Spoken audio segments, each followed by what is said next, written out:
destructive interference. What's an example?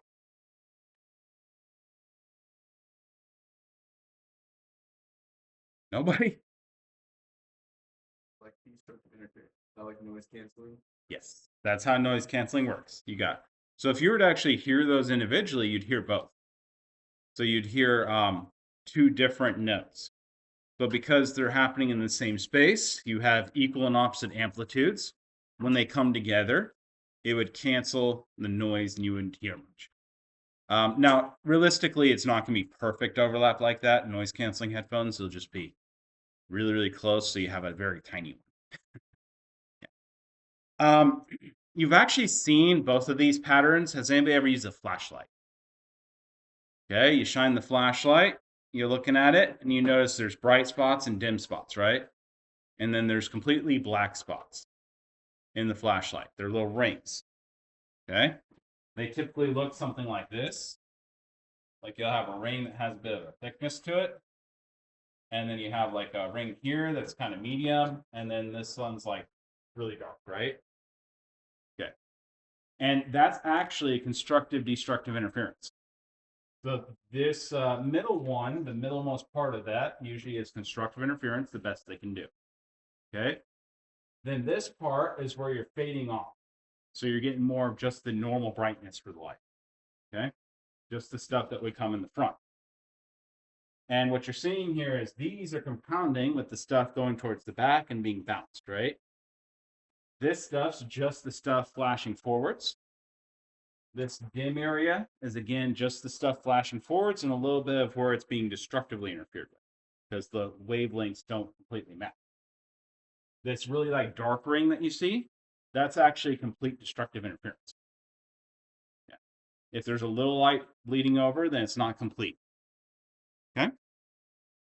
And so you've actually seen these patterns. And that's because photons, which is the individual pieces of light, those are wave. They actually have very little particle properties, but they do have some particle properties. But overall, that's destructive, very dark, no light. This one's constructive, right? Okay. What do you think a node is, by the way, then? Yeah, where we've had destructive interference in that wave probability, right? Okay, so you're going to typically make nodes anytime you have a destructive interference, okay? Now, you can have nodes without having destructive interference per se. It's the original shape has a node. Okay. If you have overlap there, you have constructive interference, what would that look like? If you have overlap where you have constructive interference, what does that look like? Yeah, exactly. Remember how we were taking like these s orbitals, we were overlapping them? And they should only have like a little overlap, right? And then it should have come down. But it never does it? It gets thicker. And that's because of the constructive interference. Yeah. You're actually getting more probability of finding those where they overlap, aren't they? And that's why like that other side of the orbital gets less probability of finding there, and thins out. So that was constructive destructive interference. Okay, so constructive interference is going to occur in regions of space where you have overlapping orbitals that have the same phase. Destructive interference is going to occur where the respective overlapping orbitals have opposite phases. And so they will start canceling each other out. They don't have to cancel each other out fully, okay? It's still destructive interference if it goes from 0.5 to 0.25 probability, okay?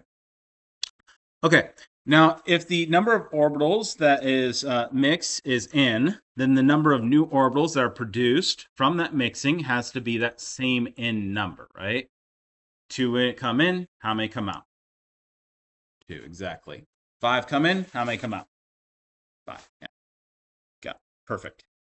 Okay, now the electrons occupy molecular orbitals. So I'm going to call these MOs from now on usually, so I can save myself some speaking.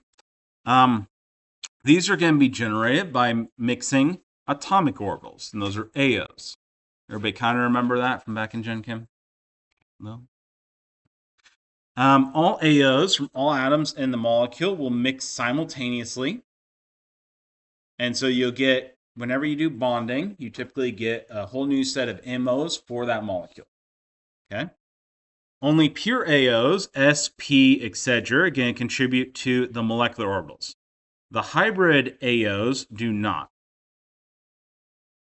Each MO is going to be produced by a different linear combination of atomic orbitals. This is LCAO is what that abbreviation is.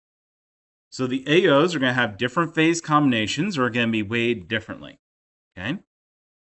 The number of MOs produced has to be the same as the number of AOs that are contributed. Remember the conservation of number of orbitals because we have conservation of space, we have conservation of mass, we have conservation of energy, right? These are all directly related to these MOs and AOs. Okay, so again, this right here is what we're talking about, isn't it? So we have this one. Okay.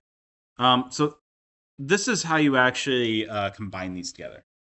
So it's just a straight up linear combination, meaning it's just an algebraically linear combination of these probabilities. And then we just take the atomic orbitals and add them together. Yeah. It sounds confusing, but it's actually exactly what you'd think it is from the name. And you'll actually see it in demonstrations. So right here we have these. They're in the same phase. And so when we put these together here, that part just directly adds together probability-wise. And that's why we see this come out like that. That makes more sense, right? And so just a straight up linear probability. That makes sense for everybody? Did I lose anybody in this? This is the constructive interference. And so these regions that are overlapping that become really dark here, they add up.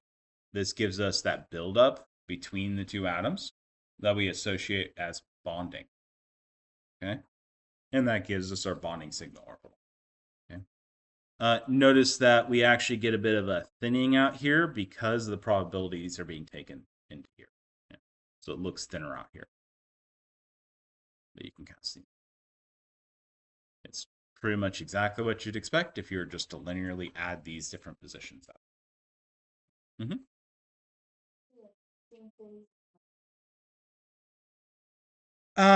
Okay, so the orbitals can have different phases, just like the electrons can have different phases. Okay. Now, this doesn't really have something that works nicely in terms of your understanding of your physical world that you developed by living in it. But think of it a bit like magnetism.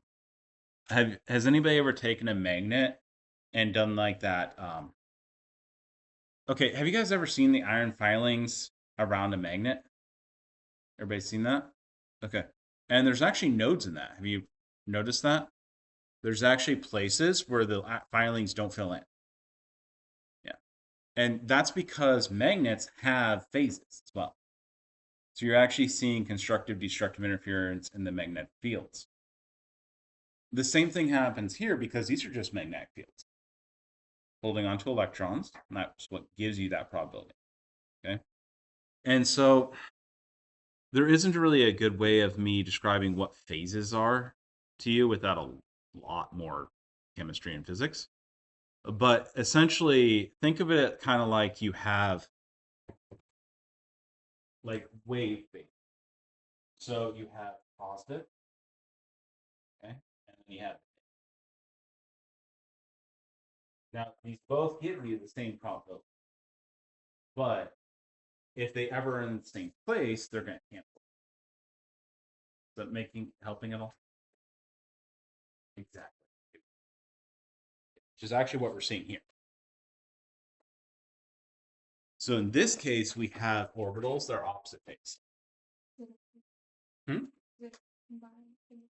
Exactly. So you see, these are same phase, they combine. These are opposite phase, so that spot where they're supposed to combine just completely cancels. And that's what you're seeing. See how it's scooping out all of that probability. And all that probability goes to the outside now. where it doesn't cancel. It's actually just a linear combination. So you would literally take, so this might be a point, let's call that like a 0.3 probability. This would be a 0.3 that goes to 0. And then those probabilities for each of these go somewhere else. And they're going to go opposite of where you do the combination. Okay.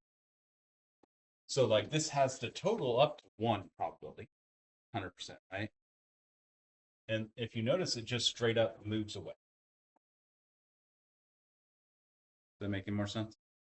Now, these calculations are not, they're three-dimensional calculations, right? So have you ever seen three-dimensional calculations done? No? Nobody's ever encountered those yet in math? You probably won't. Has anybody ever heard of linear algebra? Okay. So it's the classes after calculus is linear algebra. Yeah. That's what you would do. So no, we don't do that. Yeah. Yeah. So if you were to do this by hand, that is what you would do. It is a very long linear algebra problem, by the way. Back before computers, it used to take people about 6 months to do it, working 8 hours a day at graduate student. Yeah. Now, if you ever want to do research with me, we can do the computational research. Computational wise, you can compute this in like a couple seconds. And it's actually really easy to put in. There's programs to do. So, yeah. I do research in that. That's part of what I do research in. So if you ever want to learn how to do this and make these sort of things, it's actually pretty quick to do. In fact, I could train you to do it in about a day, like 3 hours. So, yeah, surprisingly easy to make. Mm-hmm. So, like, my thing is like, so there are 2 hydrogen atoms. Mm-hmm. How do you know that one of them? How would you know that hydrogen atom? It's not the atom. Okay. So, yeah, we're stopping at points because questions are happening. But let me go ahead and get through the whole thing real quick. Okay. Okay. Now, which it's good. I'm glad that there was questions. Good questions. Good questions. Good questions, everybody. That was actually really good. But okay. So, how many orbitals do we have coming in? 2. How many molecular orbitals is that right there? 1. We're missing 1, aren't we? And I've always been missing 1 every time I talk about bonding, right?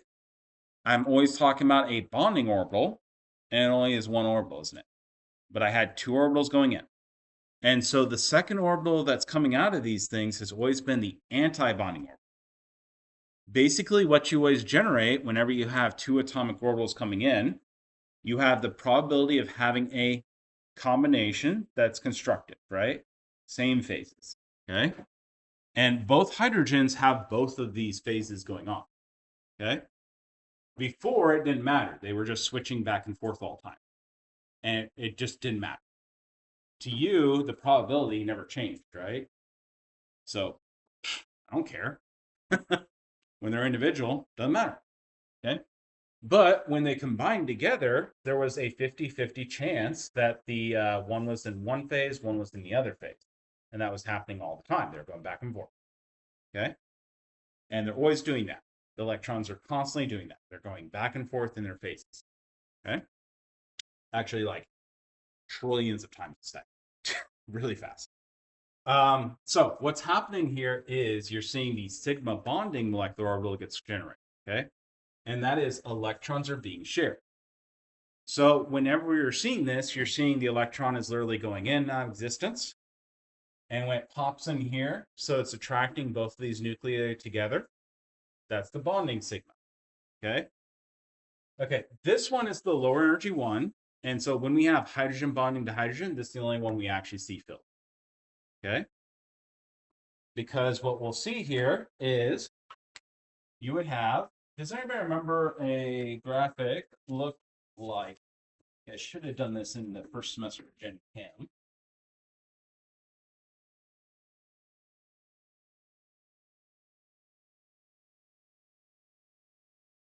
And then you went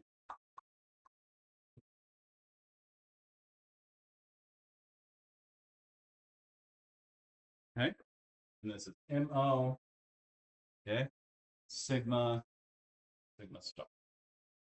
Everybody kind of remember that? Okay. Now, by the way, we'll do this much more in depth in inorganic chemistry, and we'll go into more of why these things.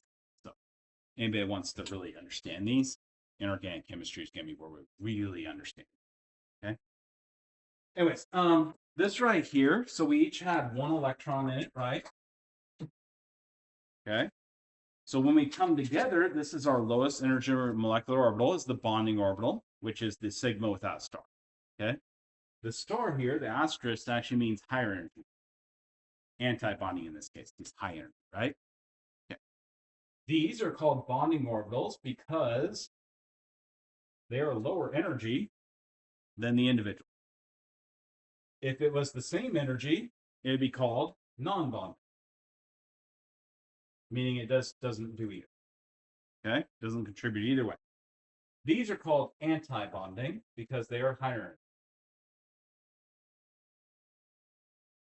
energy. Okay, literally, if you put electrons up here, it's going to want to pull these apart, right?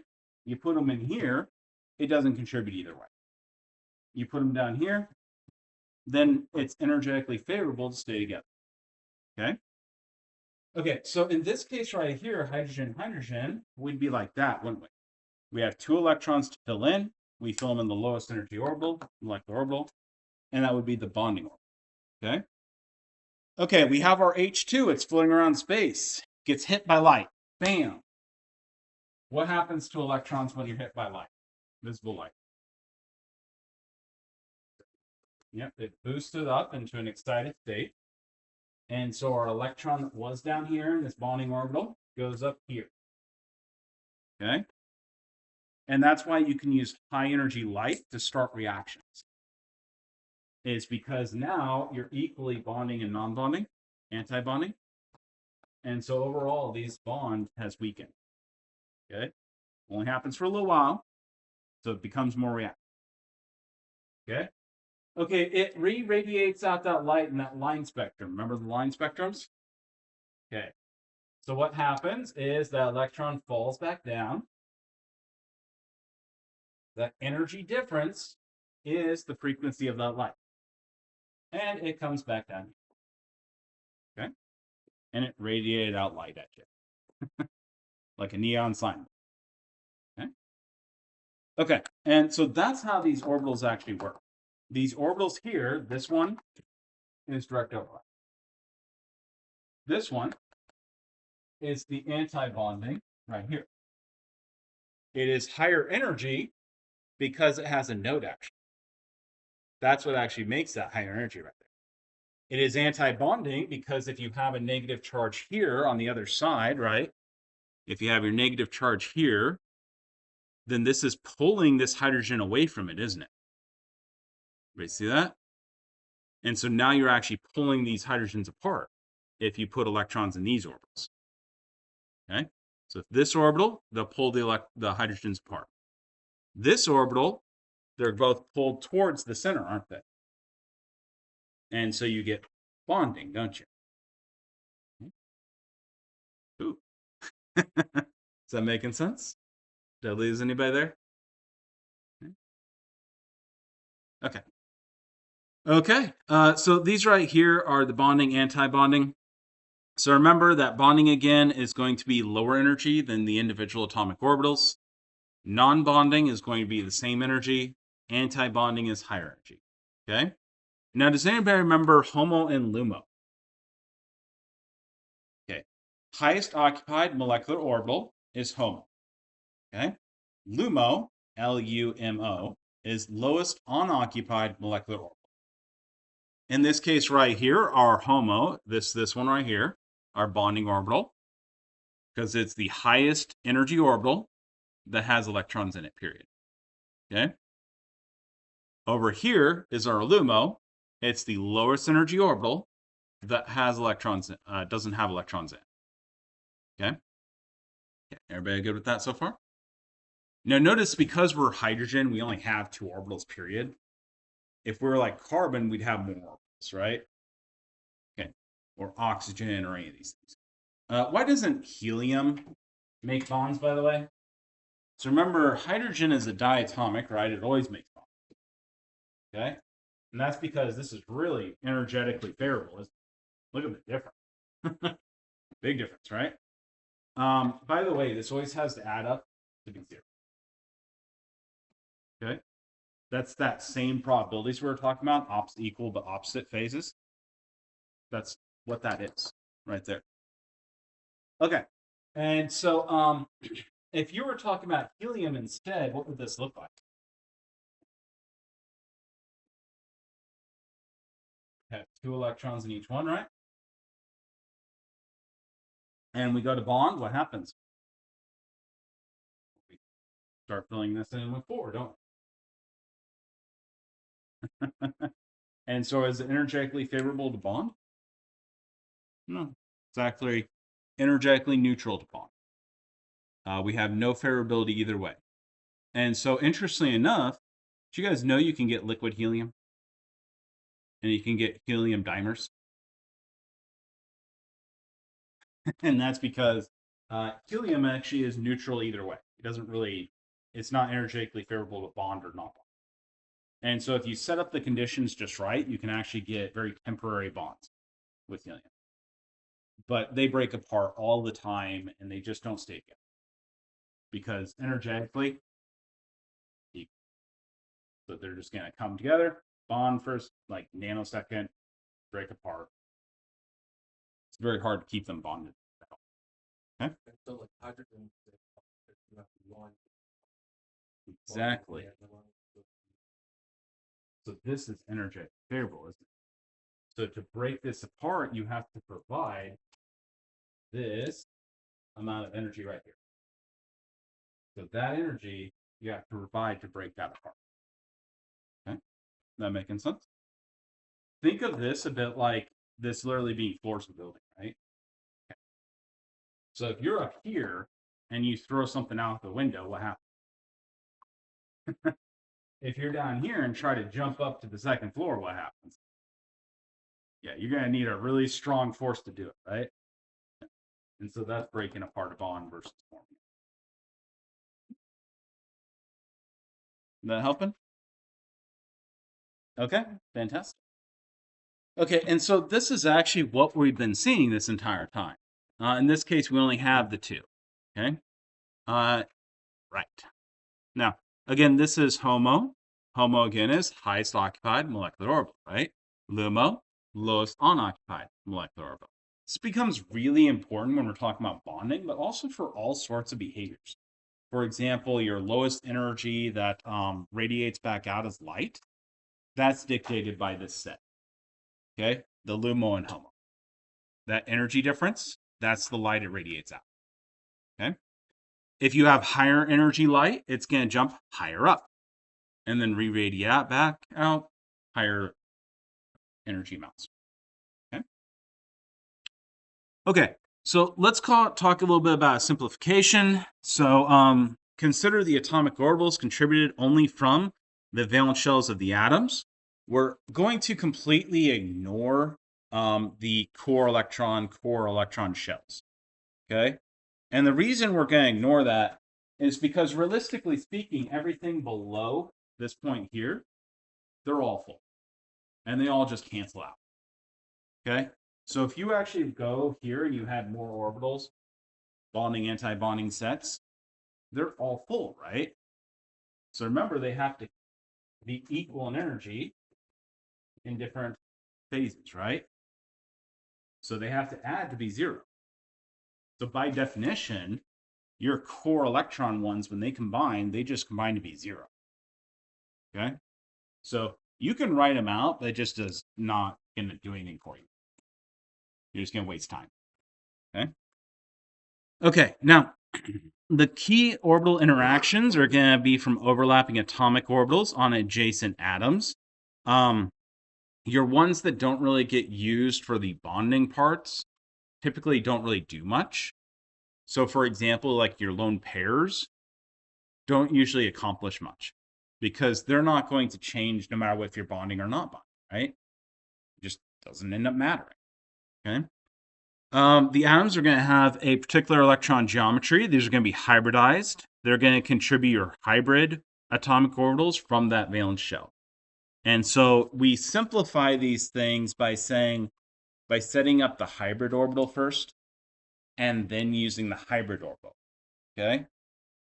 The truth is actually somewhere kind of in between. You'd actually mix the orbitals in the molecular orbital, but it becomes more complicated doing that, right?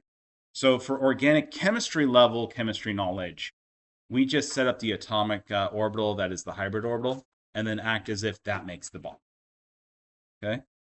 And it's good enough for our purposes, right? Okay. Now, sp2 and sp hybrid atomic orbitals. So any sp, sp2, or sp3 hybrid orbital, atomic orbital, consists of one large lobe of a single phase and one smaller lobe of the opposite phase. That's actually what you're seeing for the two lobes here. So when we use these atomic orbitals that are hybrid orbitals, we act as if we're already seeing the phases here, okay? And so this is going to be the overlapping phase. This is going to be the other phase. Okay, so this is what it would result in. So here we have an sp. It's going to mix with an s orbital from another atom. So those are our two atomic orbitals, creating our molecular orbitals right here. So this right here is going to be the atta phase. This one is the same phase here. That makes our bonding orbital. Everybody okay with that so far? Okay. This one here is going to be the same phase as the other side, the other atom, because it's anti-bonding, right?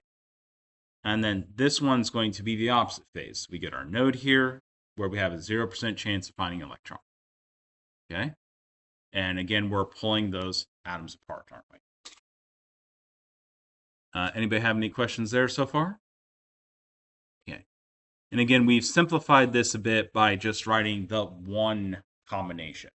So like the one sigma bond, right? So we have our sigma and sigma asterisk, our bonding and anti-bonding for that one side. Okay. Okay, let's look at pi. So these are going to be the pi bonding orbitals. So each pair of atomic orbitals undergoing sigma overlap is going to produce one sigma MO and one sigma asterisk, anti-bonding sigma. Okay, so one bonding sigma molecular orbital, one anti-bonding sigma molecular orbital. If we combined atomic orbitals that are undergoing a pi overlap, what do you think is going to happen? Well, we have that same probability distribution, right? We have the two phases still. And so we're going to get one pi bonding molecular orbital, one pi anti-bonding molecular orbital. Okay? They're not going to be quite as extreme a differences because they're a little less extreme in their distribution. So what we're going to see here is that this is not as energetically favorable because it shares it above and below, right? By the way, remember when we were talking about, you were all like, oh my goodness, why is this above and below? It's one molecular orbital. What are you doing, Dr. Clausen? It's because of the phases. So those are actually the phases, the p orbitals. You have the above, which is one phase. The other phase is below, and that's the other phase. Okay?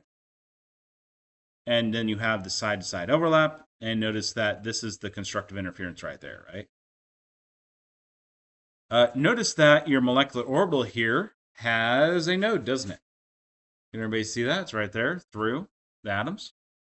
We have no chance of finding electrons, right? Okay, this one right here actually has two nodes. Can everybody see that? And that's why it's the anti-bonding orbital.